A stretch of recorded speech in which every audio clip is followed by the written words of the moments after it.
Bapak Ibu jemaat yang dikasihi oleh Tuhan kita Yesus Kristus, kembali lagi kita dalam renungan harian Resort GKE Pulang Pisau.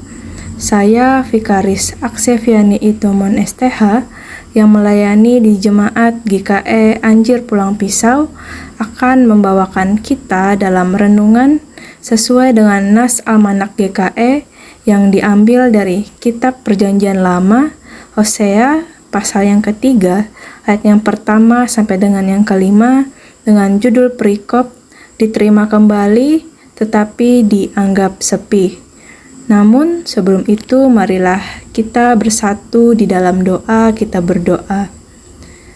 Ya Tuhan, Allah Bapa kami yang bertahta di dalam kerajaan sorga, kami mengucap syukur serta berterima kasih atas berkat dan penyertaan-Mu dalam kehidupan kami sehari-harinya. Pada saat ini ya Tuhan, kami anak-anak-Mu akan mendengarkan sebagian dari firman-Mu. Urapilah kami dengan kuasa Roh Kudus-Mu, sehingga kami dapat mendengar dan melakukan firman-Mu ini dalam kehidupan kami tiap harinya. Inilah doa kami, di dalam nama-Mu kami berdoa dan mengucap syukur. Amin. Bapak Ibu, jemaat yang dikasihi oleh Tuhan kita Yesus Kristus, bagaimana jika kehidupan yang kita jalani ini dipakai Tuhan untuk menjalankan rencananya? Hal ini terjadi kepada Hosea. Hosea adalah seorang nabi yang dipanggil oleh Allah untuk melayaninya pada masa pemerintahan Raja Yerobeam. Di sisi lain, Tuhan juga memakai kehidupan pribadi Hosea, yaitu kehidupan pernikahannya untuk menegur bangsa Israel. Bangsa Israel sendiri hidup dalam kemurtatan mereka kepada Allah. Mereka menyembah berhala dan melupakan Allah. Yerobeam sebagai raja pun melakukan hal yang demikian. Tentu dalam kisah Hosea ini, Hosea menikah dengan seorang perempuan yang bernama Gomer binti Diblaim, yang adalah seorang pelacur. Dalam perjalanan kehidupan pernikahan, awalnya kehidupan pernikahan mereka berjalan dengan baik. Namun, istrinya Gomer kembali dalam kehidupan lamanya. Ia berselingkuh dan meninggalkan Hosea.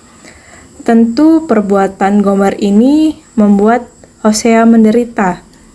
Namun, di sisi lain, Hosea yakin bahwa Gomer suatu saat akan kembali ke sisinya.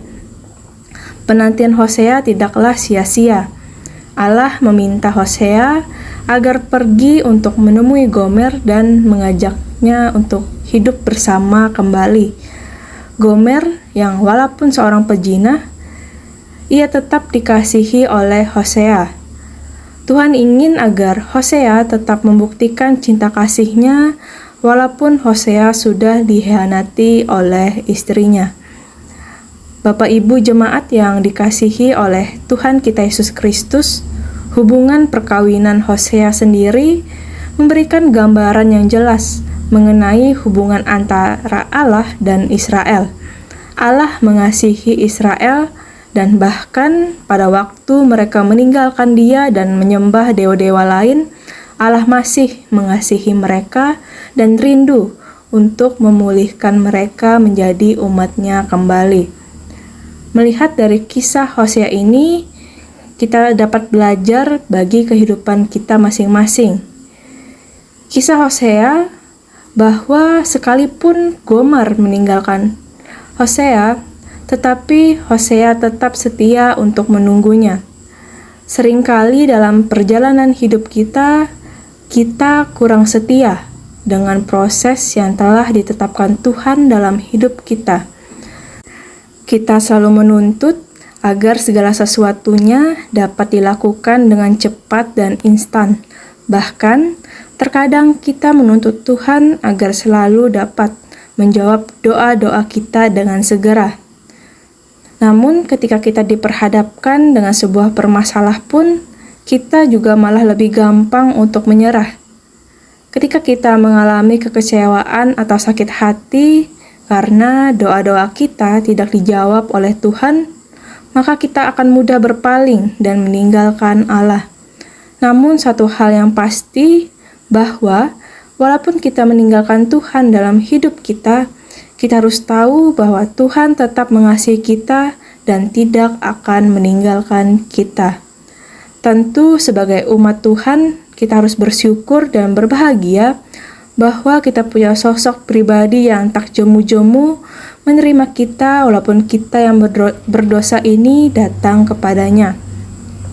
Gomer membayar dengan 15 sikal perak dan 1,5 homer jelai, sedangkan Yesus membayar kita dengan pengorbanannya di kayu salib. Kasih-Nya yang tak ternilai harganya untuk menebus kita dari segala dosa kita. Tetaplah kita setia dalam Tuhan di sepanjang hidup kita sampai Tuhan menemukan kita tetap setia kepadanya. Amin untuk firman Tuhan. Marilah kita bersatu di dalam doa, kita berdoa. Ya Allah, Bapa kami yang bertahta di dalam kerajaan sorga, terima kasih atas firman yang telah kami dengarkan pada hari ini. Kiranya kami di tengah persoalan hidup yang kami hadapi ini, kami dapat selalu menjaga kesetiaan kami kepadamu ya Tuhan. Biarlah kami dapat selalu menghargai cinta kasih-Mu yang telah Kau nyatakan dalam kehidupan kami ini ya Tuhan. Pada saat ini kami berdoa bagi jemaat-Mu, Jemaat GKE Pandahop Simpur. Kami berdoa bagi para pelayan yang melayani di tempat ini ya Tuhan, vikaris yang melayani, penutua diakon, guru sekolah minggu, pengurus kategorial, dan pelayan lainnya ya Tuhan. Berilah mereka kesehatan dan kekuatan di setiap pelayanan yang mereka lakukan. Berkatilah mereka ya Tuhan, dalam mereka menjalani kehidupan mereka masing-masing. Kami berdoa juga bagi setiap usaha dan pekerjaan jemaat-Mu ya Tuhan.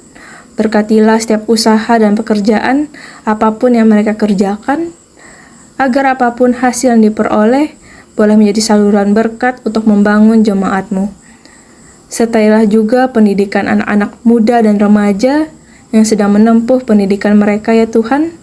Biarlah di dalam pendidikan yang mereka tempuh dan jalani dapat membuka jalan bagi mereka untuk meraih cita-cita yang mereka inginkan sesuai dan seturut dengan kehendak-Mu. Secara khusus ya Tuhan, bahwa pada saat ini Gereja Pandahop Simpur dalam proses pembangunan, kiranya Engkau menyertai jalannya proses pembangunan gereja-Mu sampai selesai nantinya ya Tuhan.